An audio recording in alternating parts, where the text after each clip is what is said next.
You're not bad at taking photos, you just don't have the right kit. When I first started thinking about teaching photography, I was researching and noticed that lots of people recommended using natural light.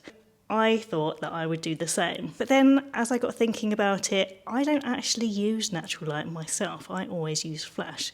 Because to be honest, using daylight is a pain in the bum, and I know that you know it. It's just so inconsistent, it's changing all the time, it's so weather dependent, time dependent. So once you start shooting, by the end of your shoot, the light is completely different and your photos don't look consistent. And yes, you can make it work, and yes, it can look really nice, but it's so much more work.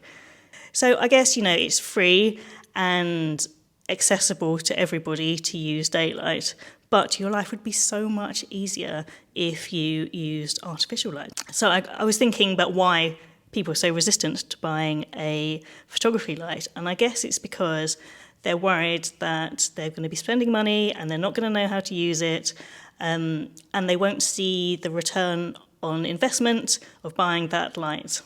So buying a light would just make your life so much easier. The process will be so much quicker and more efficient. You'll get loads shot in a shorter space of time, and everything will look very consistent and everything will look really premium and high-end. So I've been researching a light which I wanted to recommend to beginner photographers or makers, designer makers, independent small businesses, and I came across a video light, which is an LED, a Godox. I will link it in the description. It's a little bit of an investment, but once you get used to using it, it will really transform the way you take photos. So once you've got your setup down, you'll be able to recreate that every time you design a new product or any time you want to do a new launch.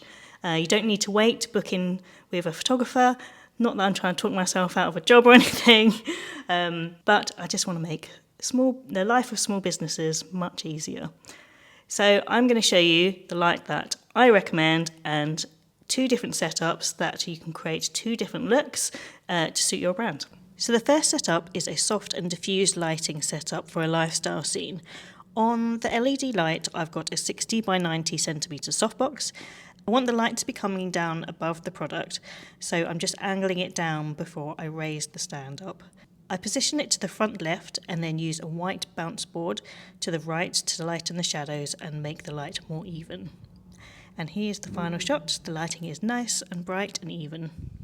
My second setup is a more crisp and punchy light. This looks really high end, but is actually the most simple setup. I've taken the softbox off the light, so it's just a bare bulb. I'm lighting it from the left and have the stand as high as it can go, so the shadows are short and neat. Again, I use some white bounce board to lighten the shadows, and here's the final shot. The light is nice and crisp and like a midday sun. Let me know what you think and if you'd give this a go.